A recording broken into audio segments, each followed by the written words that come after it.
नमस्कार साथियों, न्यूज़ दुनिया चैनल पर मैं नीरज शर्मा आप सभी साथियों का हार्दिक बंधन अभिनंदन। एक महत्वपूर्ण विषय पर आप लोगों के बीच में वीडियो के माध्यम से आया हूं।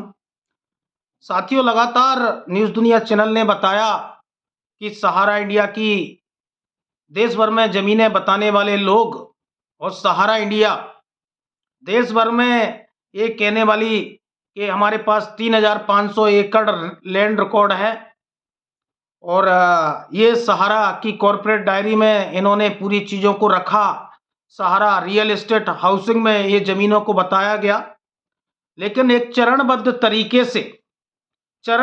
तरीके से देश में नामचीन ज़मीनों को बेचने का खेल सहारा इंडिया ने खेला। एक तरफ हमारे सुप्रीम कोर्ट ने सहारा सेवी केस में पैसा जमा करवाने के लिए आदेश दिया, एक तरफ देश के करोड़ों निवेशकों को गुमराह करके मार्गों का बहाना बनाकर इन्होंने कहा कि हम जो भी जमीनें बेचेंगे वो सहारा सेवी केस में जाएंगी। लेकिन इन्होंने पूरे देश में चरणबद्ध तरीके से जमीनों को बेचने का खेल खेला है। साथियों, आज दैनिक भास्कर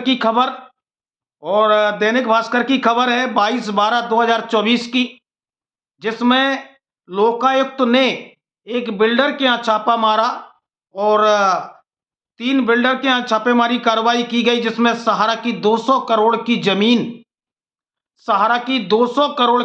110 एकड़ जो है 50 करोड़ में बेच दी गई। बड़ा दुखद है कि 50 करोड़ में जो है बेच दी गई और ये दैनिक भास्कर ने जो है प्रमुखता से मुख्य पृष्ठ पर आज जो है छापा है। हम विगत कई सालों से कहते आए, हमने कई सालों से सहारा इंडिया के काम पर जो है उंगली उठाने का काम किया और हमने बार बार कहा कि सरकार, हमारे सुप्रीम कोर्ट और इस देश के नियामकों की लगातार अनदेखी करते हुए सहारा समूह और सहारा ग्रुप ने करोड़ों निवेशकों के साथ में धोखाधड़ी की। आज उसी का नतीजा है कि भाजपा के एक विधायक की मां के नाम से यह जमीन जो है खरीदी गई और ये जमीन जो है कौड़ियों के दाम जो है बेच दी गई। आज 50 करोड़ में ये जमीन खरीदी गई और Trishul construction company, quality group, Ishan group संचालकों में, ब्रोकर्स में और सहारा, इस बीच चौंकाने वाली जो है खुलासा हुआ है कि आयकर के छापे में सहारा समूह के आम निवेशकों के साथ हुई धोखाधड़ी के कागज भी सामने आए हैं।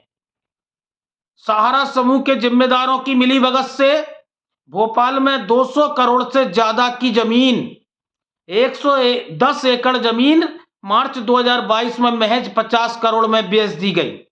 ये सुप्रीम कोर्ट में 2014 में प्रस्तुत रिपोर्ट में इस जमीन का अनुमानित कीमत 125 करोड़ आंकी गई थी 2014 में और 200 करोड़ की लगभग ये जमीन थी और प्रदेश की जिस कंपनी ने जमीन खरीदी है उसका मालिकाना हक भाजपा विधायक के परिजनों के पास है।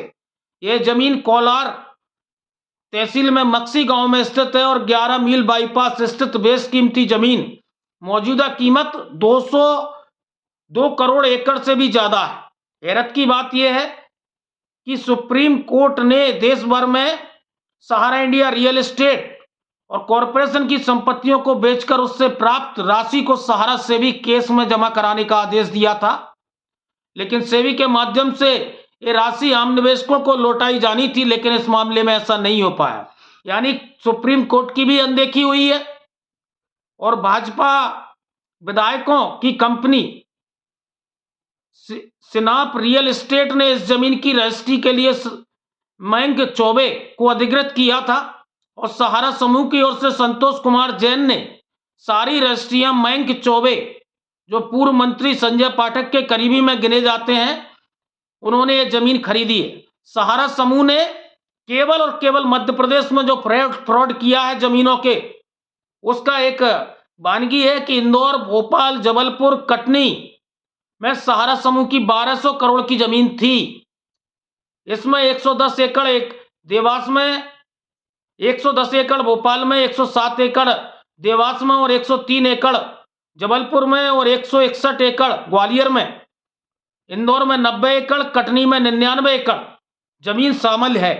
इनकी संपत्तियों की नीलामी की जा चुकी है और सूत्रों के मुताबिक जबलपुर कटनी की जमीन बाजार मूल्य के बजाय कलेक्टर गाइडलाइन के देव बिल्डर्स प्राइवेट लिमिटेड को बेची गई है।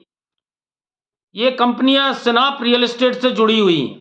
तो ये जमीनें वो जमीनें हैं जो आज दैनिक भास्कर ने प्रमुख रूप से जो है छापी हैं। इसमें गुना की जमीन बिक गई, इसमें सागर की जमीन बिक गई, और ये मध्य प्रदेश की जमीनें हैं जो सहारा ने सुप्रीम कोर्ट के आदेश के बाद ये पैसा सहारा से भी अकाउंट में जाना था। तो देख लीजिए कि सहारा समूह कितना ईमानदार है, देख लीजिए कि कितना सुप्रीम कोर्ट के आदेशों का सम्मान करता है। सुप्रीम कोर्ट को ठेंगा दिखाते हुए सहारा समूह ने इस देश के करोड़ों जमाकर्ताओं की अनदेखी को करते हुए ये जमीनों को कौड़ियों के भाव बेच दिया। ये तो वो जमीनें हैं जो मध्य प्रदेश की जमीनें हैं, जिसमें पटना की जमीन है, जिसमें आपके देहरादून की जमीनें हैं, जिसमें झारखंड की कई जगह की जमीनें हैं जो परचेज की गई थी, जो लगातार बिक गई हैं। तो ये पैसा कहां गया है? ये पैसा कहां गया है? ये सहारा इंडिया के कर्ता धर्ताओं के ब्लैक मनी का पैसा था जो उन्होंने उनके परिवार एवं परिजनों के नाम कर दिया, या ये पैसा मैसेडोनिया चला गया, पूछता है भारत। आज मेरे मंच के माध्यम से, मेरे चैनल के माध्यम से जो लोग आज भी कन्वर्जन का खेल खेल रहे हैं, जो आज भी सहारा इंडिया में निवेशकों को फंसाने का काम कर रहे हैं, तो एक बड़ा खेला सहारा इंडिया इस देश के करोड़ों जमाकर्ताओं के लिए खेल रही है। और जो चाटकार सोशल मीडिया पर आकर सहारा के गुणगान करते हैं, आज उनको देखना होगा कि उनकी आंखें जो है बंद हैं या मुंह पर पट्टी बांधकर बैठे हैं। क्यों नहीं उनको सहारा इंडिया का ये स्कैम दिख रहा? ये जो जमीनें देश भर में 217 शहरों में सहारा ने बनाई थी, वो निवेशकों की खून पसीने की कमाई थी। वो एजेंट जो पैसा जमा करवाए थे, उनके खून पसीने की कमाई थी। कोई सुब्रत राय सहारा अपने पिताजी की पैतृक संपत्ति लेकर नहीं आए थे, लेकिन आज उन करोड़ों जमाकर्ताओं की अनदेखी को करते हुए आज वो जमीनों को कौड़ियों के दाम में बेच दिया गया। बड़ा दुखद है कि आज सरकार, और ये सब जो हो रहा है वो बगैर सरकार की अनदेखी के बगैर नहीं हो सकता। तो इस पूरे स्कैम में और जो जमीनों को बेचा गया है उसमें निश्चित सरकार की मिलीभगत है, और सुप्रीम कोर्ट को भी देखना पड़ेगा कि वो सुप्रीम कोर्ट आदेश तो देता है लेकिन उस आदेश का पालन नहीं होता। मैं सम्मानित सुप्रीम कोर्ट से आग्रह करूंगा कि इन पूरी चीजों को, और जो संगठन सुप्रीम कोर्ट में सहारा इंडिया के खिलाफ में लड़ाई को लड़ रहे हैं, वो पूरे तथ्यों के साथ में इन सभी चीजों को जो है कोर्ट, सुप्रीम कोर्ट के पटल पर रखें, जिससे सुप्रीम कोर्ट इन पर सख्त से सख्त एक्शन ले, और जितना भी मैनेजमेंट है उसको कठोर कार्रवाई हो और उनको जो है सजा हो। क्योंकि इस देश का करोड़ों जमाकर्ता आज अपने भुगतान के लिए परेशान है, लेकिन नहीं मिल रहा तो इंसाफ। आज अमित शाह जी सहारा के पाई का भरोसा देते दिखते हैं, लेकिन अमित शाह जी कहां हैं कि आज जिस सहारा इंडिया के पास में हजारों करोड़ लाखों करोड़ों की प्रॉपर्टी थी, वो आज सहारा इंडिया जमीनें बेच रही है और उसका पैसा निवेशकों को नहीं मिल पा रहा भुगतान के रूप में। बड़ा दुखद है कि सरकारें भी इनको संरक्षण देने का काम कर रही। तो साथियों, जागरूक रहिए, अपने हक के लिए लड़िए और सच का साथ दीजिए, क्योंकि सहारा की मंशा नहीं है आपको भुगतान देने की। अगर दिला सकता है तो सुप्रीम कोर्ट, लेकिन सुप्रीम कोर्ट भी सिर्फ और सिर्फ तारीखें दे रहा है।